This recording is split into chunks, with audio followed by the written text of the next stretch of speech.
Buenos dias, Kaleidoscope Clan. It's Mariposa Maat. Once again, I hope everyone's doing very well. And I just wanted to come on because it's been a long time. I hope that you all have seen my new edited video about Ixcopec, the Mayan bee park. I had a really wonderful time, and it was my first experience in editing, and so I have a lot of work to do, but thank you for subscribing and watching and following me as I grow in this journey. So today I just wanted to talk about the shift. Can you guys feel it?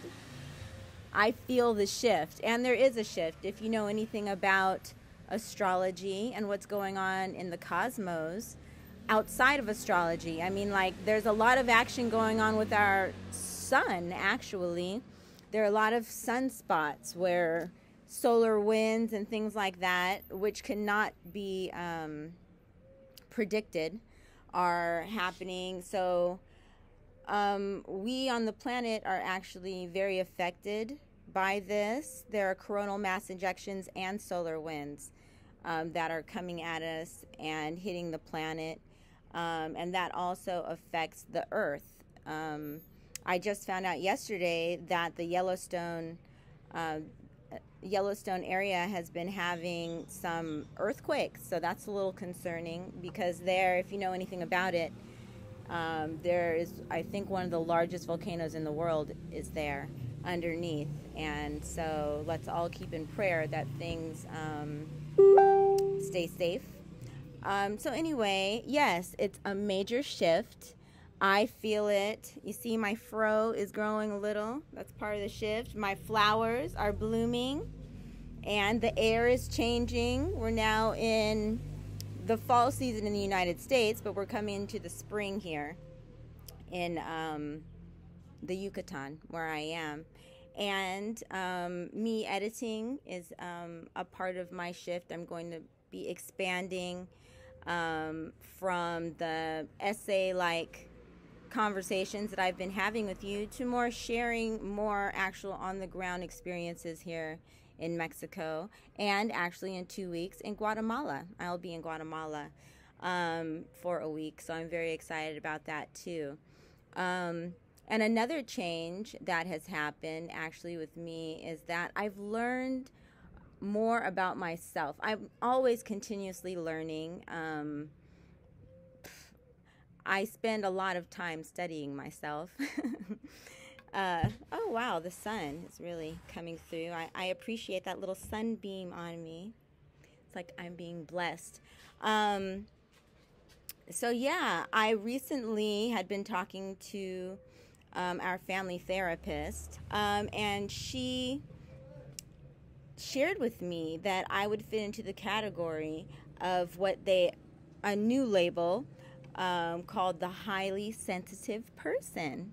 And that was really, really helpful for me, because I was able to look it up and to see that it fits my personality so perfectly.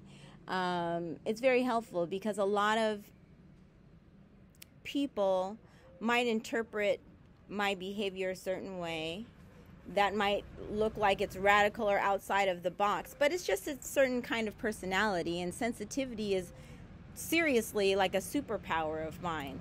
It's something that demands that I keep my environment extremely clean energetically, to the point where to some people it might seem extreme, right? So I live in Mexico. Why do I live in Mexico? Because the United States environment is too much for me energetically, you know.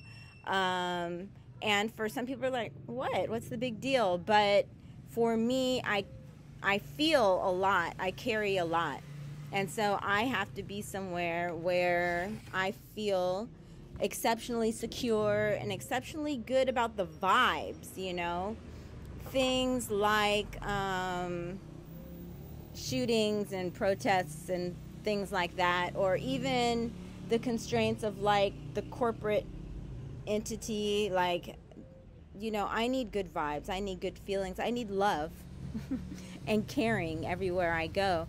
And it's just part of my personality makeup So now I feel even better about it. I mean, I've felt good about it, but it's nice to know that I am wearing clothes, by the way. It's nice to know that it has actually been recognized and described. So if you are also highly sensitive, I would recommend that you look it up online, the highly sensitive personality, and there are lots of different things that are outlined. I just ordered the book, but you can find a lot online.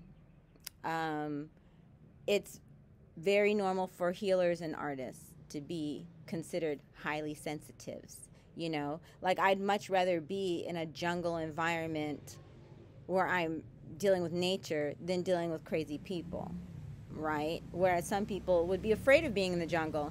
But for me, I have no problems with it. Like the idea of primitive life, there's nature is so healing for me that I don't have as much of a demand as far as materially as I do energetically.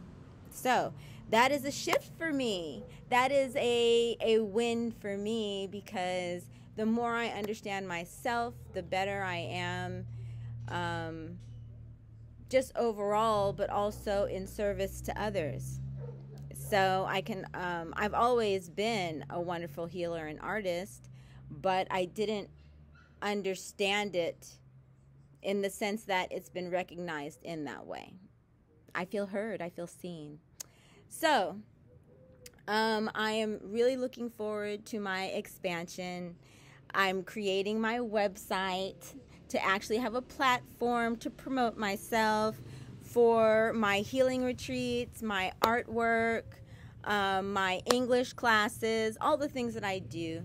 I've been very limited in my online presence, and so I'm fixing that now, so I'll be accessible to you all.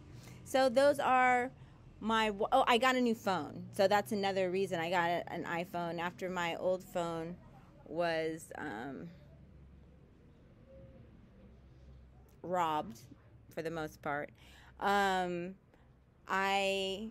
was very limited. My old iPhone, I've had a very janky, cheap phone since that experience, and it really limited my abilities.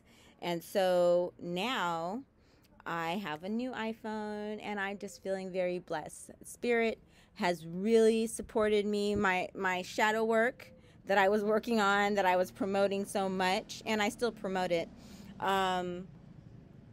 it has done me so much good. I'm no longer in the shadows. I'm in the light, as you can see. So happy. I'm taking dance classes here, traditional dance classes, so you will be seeing that soon. You know, as an artist, dance just takes me to a whole new level, and I'm in love with the Horana here. I have little tap shoes to dance with, and I can't wait to share that with you. Okay, so I'm sending out light and love in this new chapter for all of us. I hope that you navigate the shift, you know, with grace and ease and purpose. And I look forward, please like, share, and subscribe. I look forward to sharing with you once again soon. Take care. Have a beautiful day. Peace.